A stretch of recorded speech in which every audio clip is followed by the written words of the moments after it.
And so what I would propose is something that not all of my colleagues would agree with, but I think that you could write an equation that says ADHD, and here I would include all the subtypes. This is one of the things that Russ Barkley and I argue about a little bit.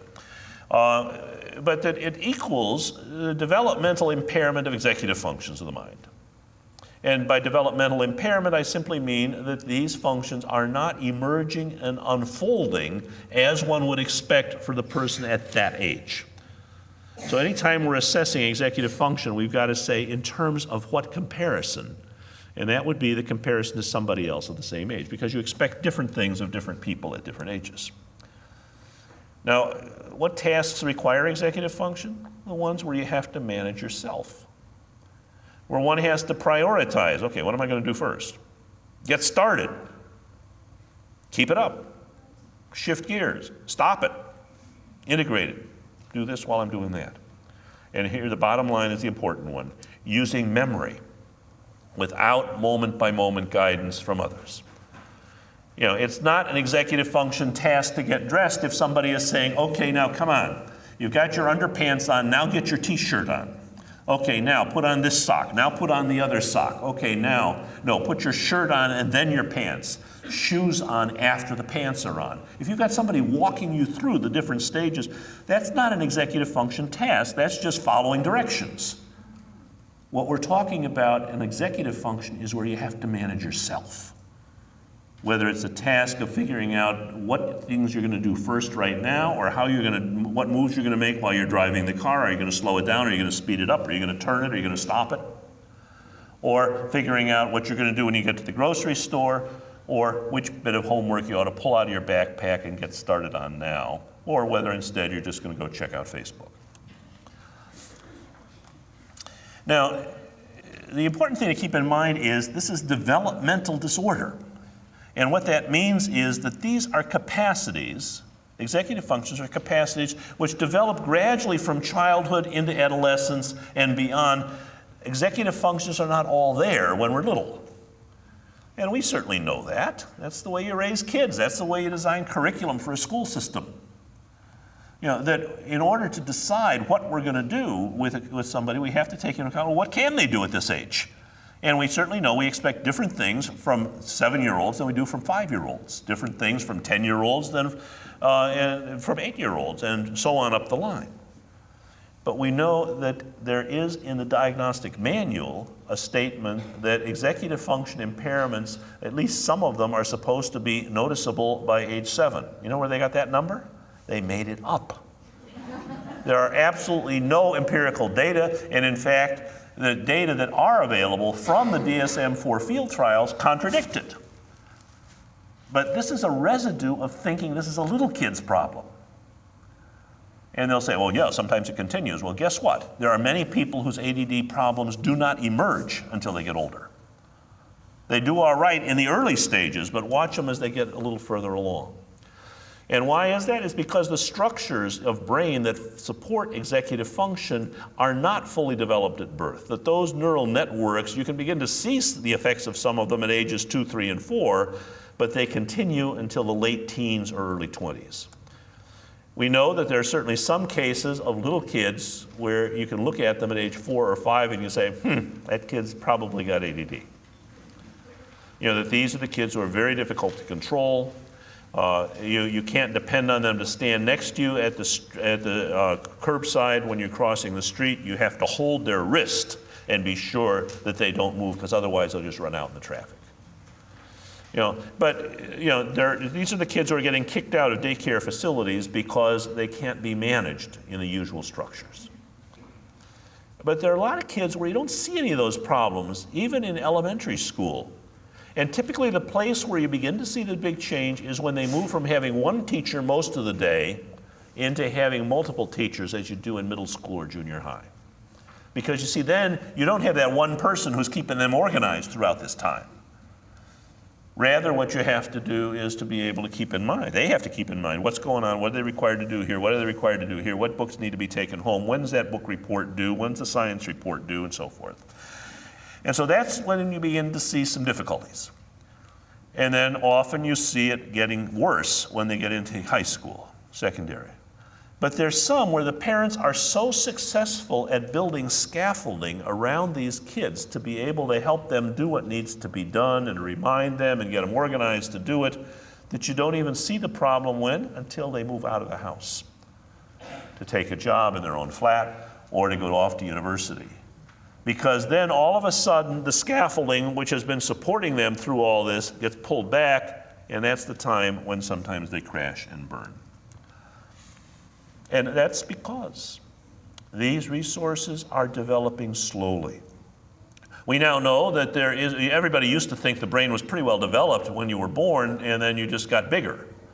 But what we now know is that shortly before puberty there is a massive proliferation of cortical cells in the brain that is very important in terms of elaborating the brain's capacity to do things and to organize things and to integrate information.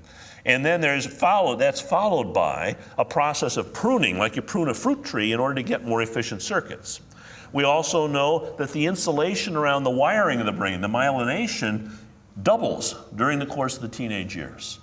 And that the neurotransmitter systems, the chemicals that are involved in transmitting information, those massively change over the course of these years as one's getting up into the 20s. Now, there's some work that began in the early 2000s in looking with newer imaging techniques at what's going on in the brain. And you can see this sort of pruning process that I'm talking about in this slide I'm about to show you, assuming that it works. This is the work of Jay Geed at our National Institute of Mental Health. And they had a bunch of kids, 52 of them, where they saw these kids 4 times every 2 years taking pictures of their brain. And what they found was that the thickness of the cortex peaks. This is the proliferation of the cells for females at about 11, and for boys about 2.5 years later. They're a year and a half later.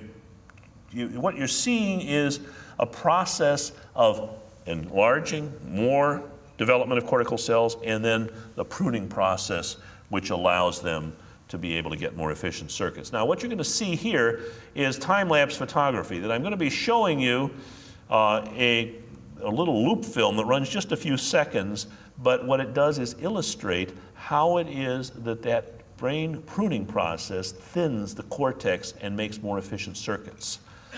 Now, when you're looking at blue in this, we're looking at the right side of the brain, orbital lateral, this is over here on the side, and blue is thinner. And just watch how the process goes. You can see gradually more and more blue emerging. The brain has already had its enlargement by these additional cortical cells. The thickness of the cortex has peaked just before puberty. And as you watch this thing go over and over, you see how the brain gradually is pruning these cells in order to get more efficient circuits. And without that pruning, you're not going to get very efficient operation. Now that's just one of a number of things that has to go on. There's also work by Shaw that was published a few years back where they had even more sophisticated technology to be able to check these things out. They were using MRI for this. And they were looking at 40,000, that's not a misprint, 40,000 little points in the cortex in 223 kids with ADHD and matched controls. That last image was just kids, it's not kids with ADHD. This is comparing kids with ADHD against other kids who didn't have it. And what they found was when they looked at those specific regions which are critical in executive function, brain maturation was delayed by about 3 years in those regions, not so much in others. And what they found was, where was the delay mostly? Up front, where a lot of these executive functions, particularly in the middle of the prefrontal cortex, sometimes that lagged about 5 years. And I think that helps us understand why it is that there are some folks who do very poorly in high school and do a lot better later. Because for some of them, that brain development is just needing a little more time to catch up. And it's because of this sort of developmental, physiological development that's involved that I emphasize the importance of recognizing that ADHD sometimes is not recognizable until adolescence, mid-adolescence, late adolescence, or early adulthood. And it's because it's not until you get a little bit older and there are more demands made on your capacity to manage yourself that you can begin to see that, well, yeah, for this person, that's not working out very well just yet. And you could compare this to another field of medicine. If you give somebody an electrocardiogram, have them lie down on a table and do an electrocardiogram with them, what you find is that if they're lying still, you may get a perfectly clean electrocardiogram. And yet if you have that same person go out and shovel a heavy load of snow, or play a fast game of basketball, or you put them in a situation where they're on a treadmill and you keep increasing the speed and the resistance as they do in a stress test for the cardiologist, you may find some occluded arteries that are not recognizable as long as they're lying still. And in the same way, until the demands are increased for executive function, there are some folks where you just don't see it until they get a little bit older. Now, it's important to recognize that these executive functions I'm speaking about can be impaired in a variety of ways. I'm talking about where they don't develop as they should. But it's certainly true if you smash your head hard enough in the windshield as a result of a motor vehicle crash, or if you've got a disease process going like Alzheimer's where the wiring's getting destroyed, you're going to see impairments of executive function. But in the case of trauma and disease, usually the patient's had adequate executive function, then loses it. Whereas in the case of ADHD, that executive function has not developed the way you'd expect it to for someone of that age. Now, there are two different models. If you read the technical literature on ADHD and executive function, what you'll find is there are two models for talking about how these two things are related. And there are some folks who are saying, well, look, if you give tests of executive function, neuropsychological tests like the Wisconsin card sort, the Stroop, the Ray Osterreich, and some of these others, what you find is about 30% of people with ADHD have poor scores on those tests. And so for these folks, the researchers who take this position say, oh, about 30% of people with ADHD have impaired executive function. I think they're wrong. Barkley and I have written about this in a different way, which says, no, look, guys, you can't measure executive function by these so-called neurological tests of executive function. They don't get it. They don't pick up the kinds of real-life problems people have to manage for themselves. And if you're really going to find out about that, you don't give laboratory tests with a psychologist locked in an examining room. You talk with them about how they do day by day in managing daily life, in remembering things, in organizing things, in prioritizing things, in getting started on things. And if you look at it in those terms as executive function, 100% of people who have ADHD suffer from impaired executive function because that's what ADHD is. And there is a controversy about this, and hopefully the rest of them will catch up with us eventually.